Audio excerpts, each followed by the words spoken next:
And to the viewing public, it is 10:05. I believe we are back from recess. And before we left off, we are at I believe, a standstill as the Senate believed that the the changes made by, I guess, uh, the fiscal remains the same. As for the House, the we are still at a standstill. We believe that when earmarks are suspended, which your House Concurrent Substitute 1 does, it will bloat the government uh, on the uh, resources available for appropriation by 9 million. Uh, if that's the suspension that we're going, maybe not 9 million, because I think there's some items returned back, but we feel that the amount would increase the appropriation, and that would, I guess, made our budget bill not would not align with your. I'll you to Chairman Mangloni. Thank you. Before I open the floor to my members to make comments, I think my question, based on your statement this morning, is how did our actions increase available resources? I mean, technically, it reduced the top number and kept the bottom number the same. So, how did that increase what's available? So, with the Senate strike through, I believe it's on page 3, right? When you strike through, I'm looking at our version that has all the strike throughs. When the 7% solid waste, the CAQ is stricken, the funds has to go somewhere. Um, and that's something we can verify. And I know the legal counsel is going to agree, because when earmarks are suspended, the funds that would be allocated through earmarks will go back to the general fund. And there's no other way we can do it. It goes back to the general fund. Thank you, Chairman. I mean, it's simple math. If you take 163 minus 2 million minus 1.4 minus 3 minus 3 minus 2, all of this balances out. So I don't see. And I understand the math part in Right. this, but So behind the math part, there's laws. So when these earmarks are suspended, it goes somewhere. It goes back to its program. The well, no, these statutes, in essence, removes funds from the general fund and puts it into these programs. it By carves out. suspending it, we're not separating these monies anymore. So it's still within the general fund. So it's not. You suspend it, you free it up. If we suspend it, we keep it within the general fund. Yes. The statute takes it out of the general fund and puts it into these accounts. So by suspending it, we free it up into the total 163. Right. Our position will inflate the bottom number. How do we inflate that when simple math dictates? When you suspend your money, right, it frees up those money and goes to the general fund. You agree on that? Yes. It goes back into the 163. Right now, it's not going to it's going to their perspective if you don't strike it out or you don't suspend it. It goes to their Intended purpose. solid waste, CAQ, MBA, revenue tax. But you're Yeah, striking but it it out. still doesn't make it available for the bottom line number to be allocated. By suspending it, we're bringing it back to where we can make it available in the bottom number. All right, let me recognize Vice Chair. Let's agree, Mr. Vice President. So if we suspend earmarks, it will allow it to go to the general fund, correct? Okay. So the bottom line number that we both came up with was 115. 115 never changed. We know that the GRT is embedded in the 115. So the 115 number never changed. If you suspend these earmarks and it goes into general appropriations, that 115 will be able to absorb an additional $9.1 million when you get to the budget portion. You cannot say that it's going to replace the GRT tax, because they're talking apples and oranges now. If we're going to decrease the top number by the real $9.1 million, we need to remove it on the bottom number as well first, to drop that number down to 106. And then if we decide to suspend these earmarks, we're at 106, we're increasing the budget back to 115 with the earmarks being suspended. We can't say that it's just going to replace the GRT that's embedded. The numbers for the GRTs are embedded in both the 172 and the 115. We're removing it from the 172 by slashing these numbers that are supposed to go to its intended purposes. We're going to suspend it to call it as a replacement for the GRT of $9.1 million. It's not, because the 9.1 is already embedded in the 115. Until we remove it from the 115, then we can start talking about suspending earmarks to get it back to 115. It's one umbilical cord, then you cut the top, you cut the bottom. I think, the 163 is inclusive of all taxes, all anticipated revenues through CIQ, through HOT. Can we agree on that, right? 163. Yeah, So in essence, once the administration has identified what's our top number, what's available, what's expected, everything that comes below is up to us to decide how to allocate that. So we were to scrap everything out and just focus on the 163, and then from there take care of our debt service, then whatever's left remains to be allocated. no. Assuming we suspend all earmarks, No, because not just the ones that were identified by the administration for, well, the administration, right, identified $172 million in resources. In that $172 million, it said ready for appropriation is 115, inclusive of the GRT, right? So if we're going to move the GRT, we also have to move the bottom line number without suspending these earmarks. In order to get back to 163 in purity, is we still need to remove the 9 million from the 115, because it's embedded in the 172. It's also embedded in the 115. If we suspend the earmarks, we're going to be up to 124, because the 115 number never changed. We're freeing up the $9 million to add it to the 115. That's what we're going to essentially do if we adopt the Senate version.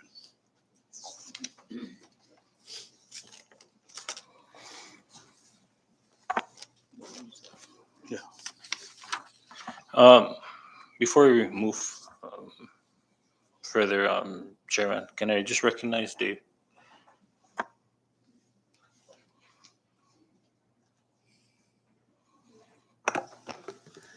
Good morning to everybody. Mr. Chairman, thank you. I just want to go back again to the equation that we discussed yesterday to balance the budget. Now, this is a very simple equation. Don't remember that the $9.1 million is still in the 172.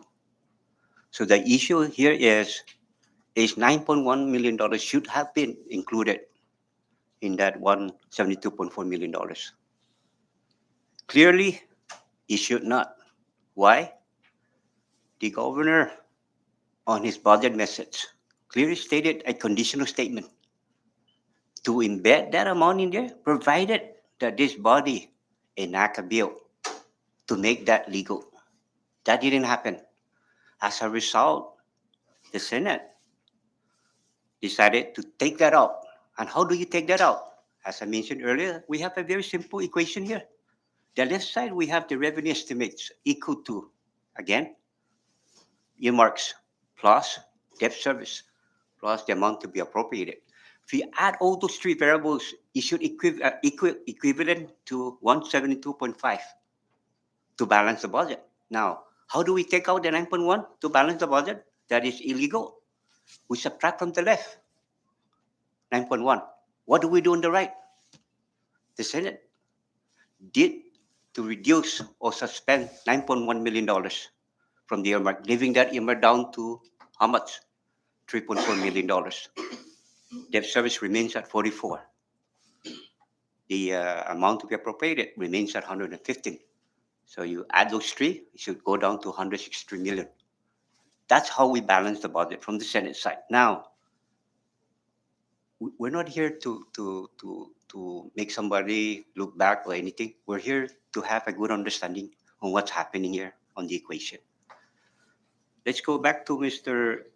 Attal and let's plug in the numbers and we'll see whether the equation will balance or not. Let's prove it. Let's put in the numbers, Mr. Attal. Bring in the number and we'll plug everything on the equation and we'll see whether the equation balance. If it balance, then the Senate is in good terms. If it doesn't balance, then we have a problem. So let's put in your number and let's prove which equation is correct.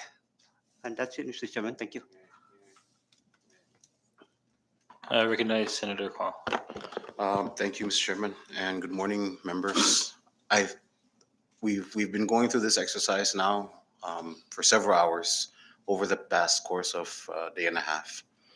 I think the first order of business is to dispose of and come to a resolution on the $9.1 million that is embedded in reference to the BGRT tax. Yesterday, it was our legal counsel's stance that it was unconstitutional. Your legal counsel also said, I concur with that opinion. Now, Rep. Attal and new members wanted us to tie in our willingness to not touch earmarks and to only touch the allocations of the funds available. The problem is those two are mutually exclusive. The issue before this committee is that 9.1 constitutional? That's a standalone issue. Nothing else should be considered as a caveat to that decision. So I would ask for our legal counsels to give us guidance before we do this exercise, because we're running around in circles arguing about the semantics of this and this and that. We can do that at our houses, and then we can come back with a product. I think before us, we need finality as to whether or not that 9.1 should be there, period, and then go from there. I yield. We yield back, Chairman. Thank you, Chairman. I think the House Conferee already had mentioned yesterday that our position is if you guys want us to stick on the top number at 163 million, then our proposal is you cut the bottom number too by 9.1. Have you guys considered that? We can't understand the calculations and the formulas that the House had used to end up at further reducing the bottom line number, provided that we address it in the earmark section. And so, I mean, if we can bring a blackboard in here or a whiteboard in here and write out the math to that explanation, then we can buy into the idea. But based on the way we calculate it and the way you're calculating the 9.1, it's not jiving. Provided that the earmark, the 12 million in earmarks, if we suspend portions of it, we feel that that's where that 9 million can be taken away from. And from my understanding and based on our council's explanation, we don't have to follow the earmarks that were proposed by the administration. We have that authority to make changes to these earmarks. And so that's what we did. We suspended certain earmarks and put some funds into specific earmarks. And you're right. The earmarks that were suspended by the submission by the administration is already embedded, right? We're clear with that. They're saying that it's unconstitutional to increase by taxes, but yet it's constitutional to suspend earmarks. Unless we repeal all the earmarks right now before we act on this budget, then we can say that it's constitutional the other way around. Failure to do that, we're admitting that we're both unconstitutional by suspending earmarks because we're raising the revenues. If we're embedding a tax, that's considered unconstitutional. But yet we can suspend earmarks in the budget and consider that unconstitutional. It's the same thing. It's just written differently. It's called a tax and removing an earmark. So though, if that's the stance, then we're gonna keep going in circles, like Senator Neighbors had mentioned, because we're saying one's unconstitutional, but yet there's no enactment that says that we're suspending specific statutes, i.e., CIQ, MVA, rev and tax, all of that stuff. We're including it in the budget. If we impose a tax into the budget and he signs it into law, that's an enactment, right? And it just happens to be the exact same time that the budget was signed into law. Wouldn't we agree? I don't know unless you guys don't agree that if he signs it into law with the tax, then yes, the tax is a part of the law. This is the problem, right? Is that now by the function of the submission of the governor, he has triggered and forced the hands of the legislature to pass a tax that it might not want to do, but it has to do to balance the budget. That is not the way that should work. You're right. So, But you so- also had mentioned multiple times yesterday and during the deliberation in the Senate that these are anticipated revenue projections. side and separate though. Consider what you're asking, right? No. I wait. Yeah. Allow me my time. So we get this. You guys have had how long since the budget proposal? You guys now talk about multiple taxes in the queue. None of them have hit the Senate. None of them have, to my understanding, have gone through. Now we're saying that so long as we do it, when it comes to the Senate, I now don't have a choice to vote yes or no. I need to vote yes because I will now be balancing I'll now be a part of a budget that is unbalanced. So you're now taking my vote away from me, whether or not this tax should be levied. That's why, in my opinion, that's a standalone bill. You guys in Ways and Means and the House are the power of the purse. You decide and vet out the veracity of what's being asserted from the executive branch. And then we in the Senate will either concur or vote down. What you're asking us to do is no, just vote it in because it'll be done in time. That's not actually what we're asking because the budget bill's on your desk right now. We're talking about the concurrent resolution, right? So the concurrent resolution is you're removing a BGR that's embedded in the 172 that should be embedded in the 115. Like I mentioned yesterday, everything that we're taking out has nothing to do with BGRT. If we want to go with the 163, then let's take out that's the 9.1 from the 115 and work from there. The only way that can happen is if we keep all earmarks. How is it unconstitutional to suspend these earmarks? It's not going to be unconstitutional because now if we minus the 150 or the 9.1 on both the top and the bottom number, leaving the but earmarks. that's before touching the bottom. Yeah, but you can get back to the budget, right? Because the budget's the one that carries everything. That's why the House is in position that if you're going to change the top number, the bottom number is supposed to change. You can still suspend the earmarks on the budget bill. Why can't we suspend it in the concurrent resolution? Because it's not going to be balanced. It will be though. No, it because won't. It won't because we need to drop the number of 115 down to 106 first. Then when you suspend the earmarks in the budget, you're opening up the 9.1 million to be able to address the number of 115. That's why we're in this position. But there's nothing that stops us, and council can correct me if I'm wrong, there's nothing that stops us from suspending it in the concurrent resolution.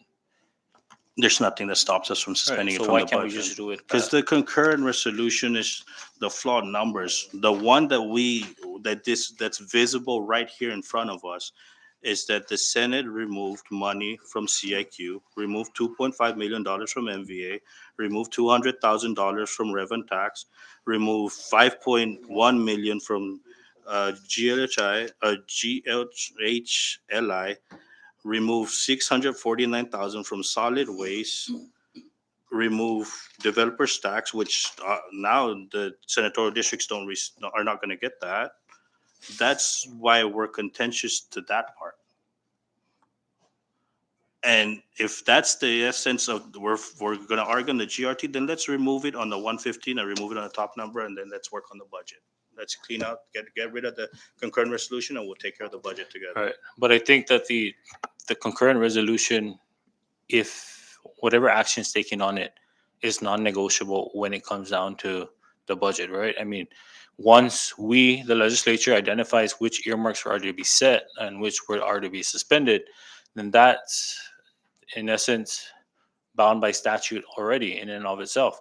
Once we take out these earmarks and address it in the budget, anything goes. The governor can veto. The governor can do whatever he wants, right? But because we identify which earmarks to keep, we're setting a new ceiling for what's left that will be available to allocate into all these other entities. You're absolutely right, Mr. Vice President. But we got to remember that the budget itself includes the concurrent resolution. So that's open to line item vetoes wherever. We've tried our very best from the legislative side to come up with very, very, I guess, creative language and protection for all the stuff that we've appropriated, only to know that you can line item in the middle of a paragraph. That doesn't make sense to me, right? Sorry, I'll recognize council and then I'll recognize Senator Kong. I think we're gonna keep going in circles because, like I mentioned yesterday, we need to address the removal of the 9.1. That's the very first question. If you cannot tie the 9.1 and make a condition that you're gonna keep all the earmarks, or it's two separate things. The Senate's position is the 9.1 is unconstitutional. Therefore, it should be removed because it will make the budget unbalanced from the get-go. We need to remove the 9.1, and the removal of the 9.1 cannot be tied to the earmarks or the bottom number of 115 minus 9.1. We just gotta remove the 9.1 and start at 163. And then the conferees can argue what earmarks to keep, whether to keep all of them or some of them or a portion. But that's the number one question. Should the 9.1 be included? And the Senate's position is it's unconstitutional. There's no BGR law that will make us make that money. And even if the House introduces it today and it passes tomorrow, when is it gonna kick in? Anticipated revenue, I know we're playing with the words anticipated revenue, but how can we look forward to this 9.1 when there's no law that says you can increase the BGRT?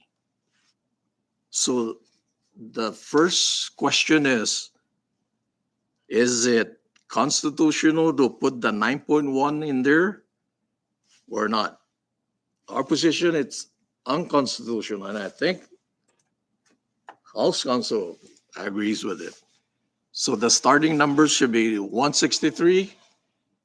We go with there, and then we argue later about what earmarks to keep or what earmarks to remove. That's it. I mean, we can't move forward if we don't agree on the 163. But that 163 should not be tied to the earmarks or the bottom number. Because you're placing a condition when the question is the 9.1 constitutional or not. You can't make it a condition that we'll remove the 9.1, but earmarks should be the same or untouched. two separate questions.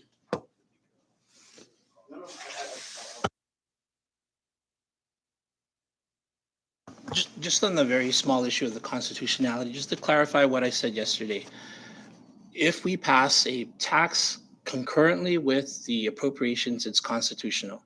If we don't pass a tax concurrent with the appropriations and we don't have a revenue source that's totaling 172, it'll be unconstitutional to that 9.1 deficit.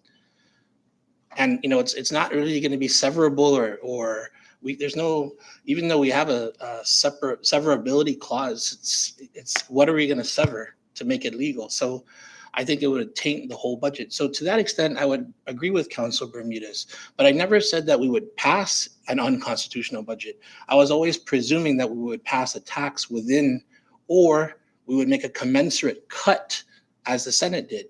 It's either skin the cat by reducing or skin the cat by increasing. But we have to skin the cat one way or another. So, thank you for clarifying that. Now, by that logic, right? Am I correct in my assertion that if you do that, if we leave that 9.1 there and make it constitutional, it would mandate the passage of that tax in concurrence with this exercise If you in don't, conjunction? if you don't cut, you are correct. Correct. So meaning you to do say, cut, then correct. So meaning to say, if I say that it's left there, I don't have a vote on whether or not this should go through because I would have agreed to it and be mandated to vote it through. Senator, with all due respect, I think you're actually putting yourself in a box that you don't need to. You have the power to say not A, but not B, but C instead. But do you C. but you can realize, right, by me leaving that number in there, Yeah. I painted myself into a corner. No, sir. I think that you could look at it that way. But I think you, with your intelligence, your creativity, you can find that it doesn't have to be an increase in taxes. Okay. It doesn't have to be a decrease in. But the question on hand is, absent the tax to coincide with this exercise, Right. it would be unconstitutional. Again, no, because you could always. No, cut. yeah. We're leaving the cuts aside. We're talking about the law absent the tax and absent cuts. Absent cuts. Yes. Then yes. Okay. Now, But again, you could always of make course, cuts. I'm gonna. And then there's also C and D. If I just may add 30 more seconds. Sure. There also could be an outside source that comes in. We had $500 million in ARPA. We are. We have reimbursements also. So D and E options could be the governor saying, I have reimbursements, we're good. So that was qualified yesterday, and I appreciate that. But absent any documentation, right? How do we put that in our pocket as cash in hand? This is another part of my concern, which is why I'm very adamant to we need to have a resolution on the 9.1. Side and separate from that, you guys had hearings. You guys went and you said this product to include the 9.1 and the cuts were the best you could do. Right? That's the best you could do. All the while defunding the mayor's office to the tune of $2.7 million. Okay, now here we are. And by the function of this $9.1 million, we're saying that you're willing to go back to this 106 and remove from activities to the tune of $9.1 million. So you can find the 9.1 to cover a possible unconstitutional tax, but yet the second senatorial is not going to be funded to the tune of $2.7 million. How, and you're saying don't touch the earmarks. So can I ask your fiscal analyst, have you guys done the analysis? What would it take for you guys to cover the $9.1 million?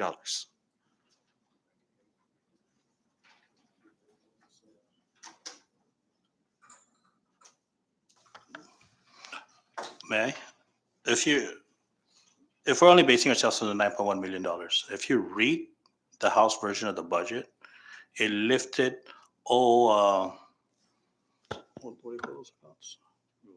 All revolving accounts to allow entities to use those revolving accounts. So if you're saying that we're short $9.1 million, just based on the language of the bill, we're not short $9.1 million. We're actually in excess of $9.1 million. The judicial by themselves, the revolving accounts, $10 million. The only thing is you can use it in the judicial, right? We didn't cut Tinian $2.7 million. Matter of fact, the House version added $700,000. We were members of the conference of the revised 2023 budget. And from the understanding in that deliberation, that the ARPA money that was given to the second senatorial district had flexibility to be utilized for the remainder of 23 and the rest of 24. That was the understanding. How the distribution that we got from the House side was off on projects and agreements that were decided in addition to what was given.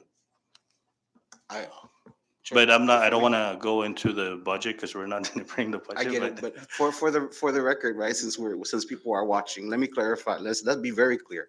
It was that money was first identified for CIP, right, under 604. It was then the day before the revised and reenacted.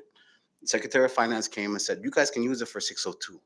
It was our understanding and our agreement that we were going to use that source of funding to cover for the operations that that the Senate found in over under allocations in that budget proposal.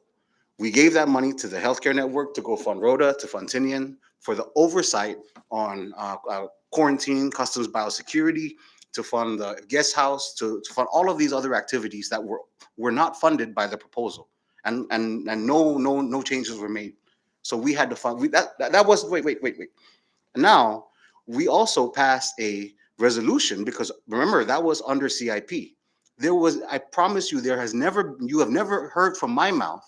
You have never heard from the mayor's mouth or any member from the delegation that we were going to use that for all of the activities under the CNMI budget that were covered under the mayor's office. Why? Because we already passed a resolution. Yes, we understood that you're moving into 602. Here's the caveat. Under 602C1C, there's a cap on how much you can use for your governmental services. We are reaching that cap with the local funds employees that we've already allocated. So that money, our contention, because we have a person talking directly with U.S. Treasury, remember, Secretary of Finance did say that we're the only senatorial that has a straight line of communication. So there is a tipping point for that funds.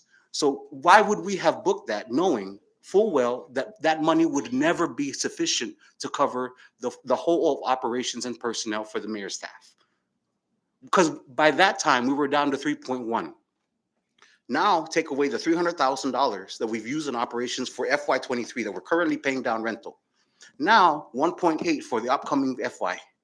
We've suspended the visitors, the MVA, so we don't get hot funds. So now we're paying for the Parks and Rec. We tried to do a memorandum of agreement.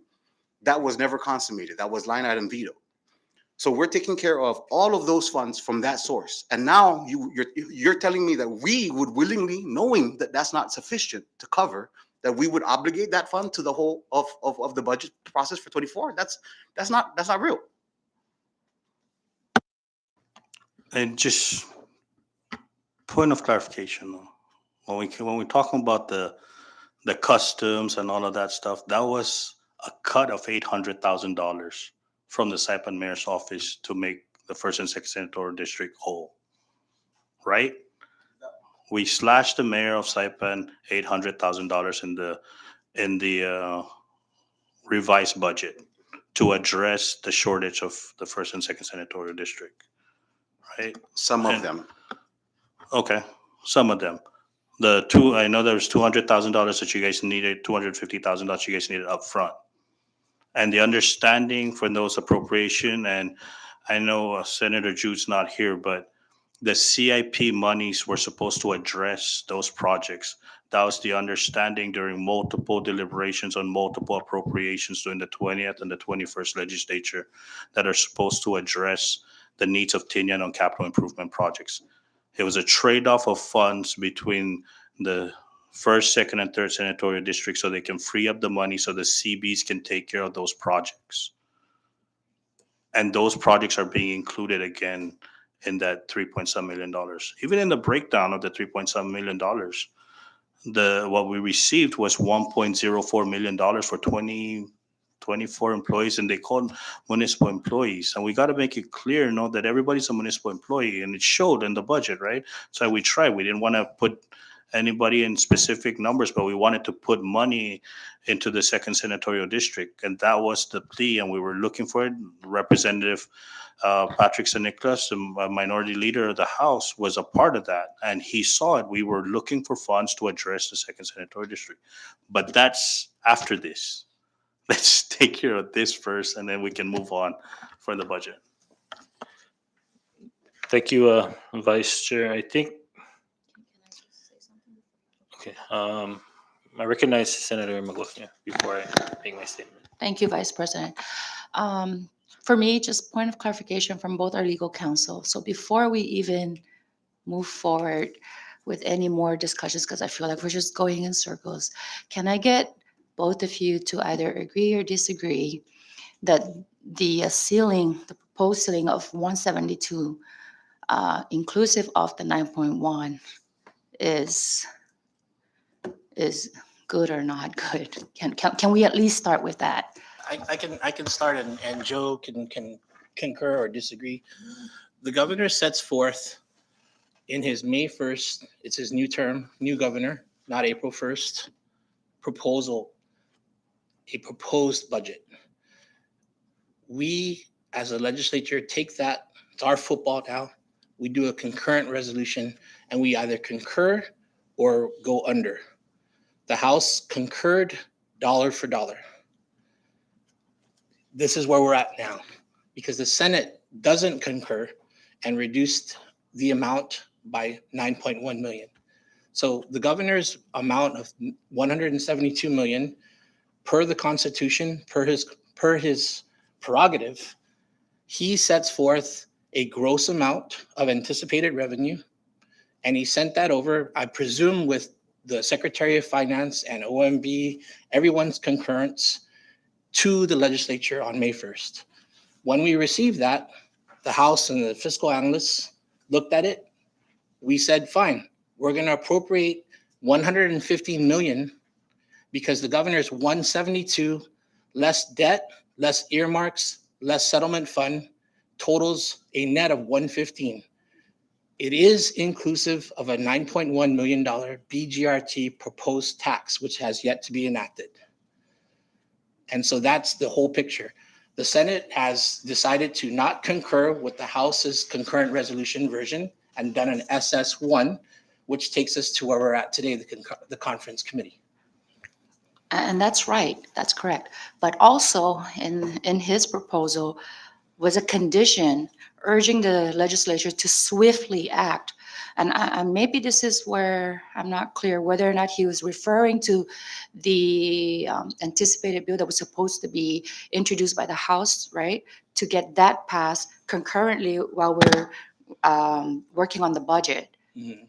And that's kind of my understanding. And if not, then I stand to be corrected. But that was the proposal, which includes the 9.1 million, was with the condition that the legislature, both the House and the Senate, act swiftly on that proposed bill to increase the BGRT.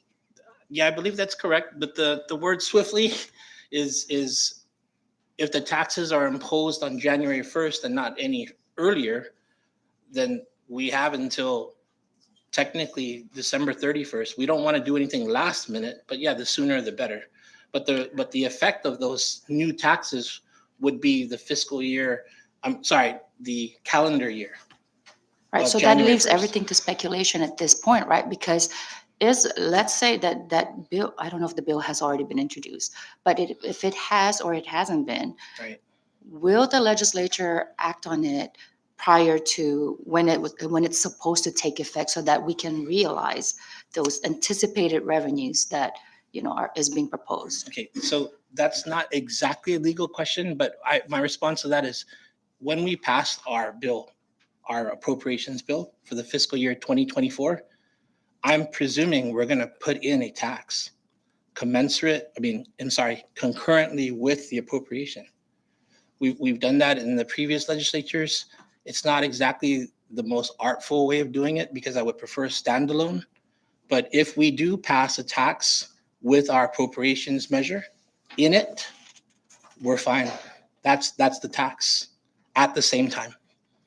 Does that answer your question? It does. And I guess for me personally, the only concern that I have with that, with regards to any tax hike, is that whether or not there's sufficient analysis already done to support and to show what impact that tax hike would have on the businesses itself and then ultimately our people, right? Because by including that tax hike in this process, in this exercise, I feel like there's not enough due diligence done to come up with an analysis that can demonstrate to us when we make this decision to include it and pass it concurrently, that ultimately that our people will not suffer.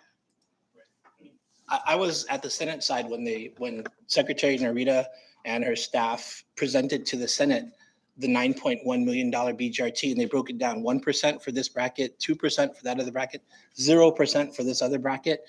And so, I was also questioning the method and the process, but they did give us, at least the Senate, they gave the Senate the heads up. And they did, but there wasn't sufficient analysis to show, at least to me, that the impact that it would have on the businesses, on the economy, and ultimately our people is enough for me right now to agree to include it in the budget. Your point's well taken.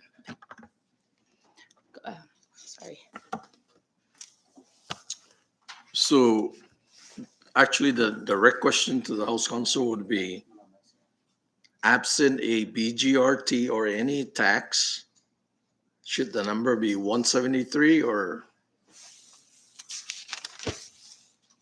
172 or 163? And it sounds like he's agreeing that absent a BGRT or any tax that will generate $9.1 million, the top number should be 163. And that number cannot be conditioned on any other stuff in the concurrent resolution, like what earmarks to keep or what earmarks to suspend. It's a separate question. So absent any tax, the number should be 163. And House Counsel agrees. I agree, unless there's a cut or unless there's an outside source. I don't like the A and B stuff. It's so stressful. We don't necessarily have to cut. We don't necessarily have to raise the taxes. We can actually get an outside source, or we can figure out a less of a tax or less of a cut. You don't have to be all or nothing. And I would agree to that only if the governor comes today or tomorrow and says, forget the BGRT because there's no law, but having looked at the resources again, there's 9.1 million that you can appropriate coming from these sources A, B, C. That's not already included in the 163. It's new source. Then maybe I would advise the Senate side to agree to it. But absent that, the top number should be 163. And that agreement between the conferees today should not be attached to condition that the earmark should be left alone or a portion of it should be suspended. It's a separate question. And I think the answer has to be yes, the top number must be 163. Otherwise, the budget is unbalanced from the beginning. Everything's a projection, right? This is not my lane, but if the tourism arrivals increase significantly because China has now decided we are no longer on a blacklist, all this is moot because we will more than adequately address the deficit. I'm optimistic that that's what will happen. So I'm hopeful that outside sources, C, not A or B, can save the day. Thank you. With that, Chairman and members, I think this discussion with the 163 is going to take us around in circles. Whether we include an additional reduction in the net available by 9.1 million, that's another discussion that we can have. But at this time, I would like to offer a motion that we at least for now approve the total identified budgetary resources for fiscal year 2024 is 163,415,313. Second, sorry. I second that motion with the understanding or absent what we don't have from the governor to allow us to proceed forward with additional funds. I am supporting this motion because I don't have sufficient information in front of me, such as the additional resources that could be used to cover the shortfall of 9.1. So I second that motion.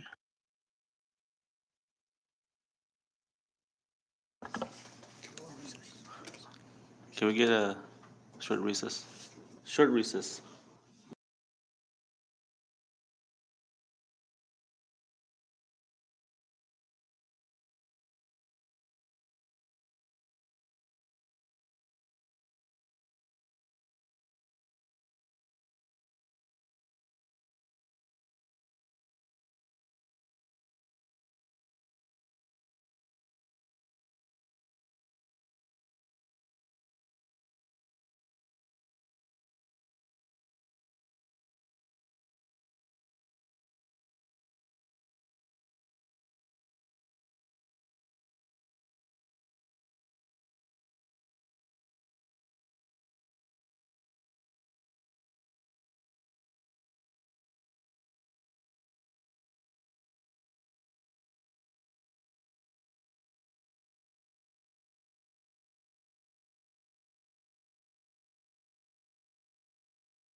back, and I now recognize the Chairman Manglonia. Thank you, Chairman. At this time, I would like to withdraw my motion to approve the 163,415,313. And if I can request for a recess while we wait for additional information before we proceed. So, Thank you, Chairman Manglonia. There has been a motion to withdraw. Is there any objection? No objection. No objection. And with that, with the request, we will now go on recess. Thank you.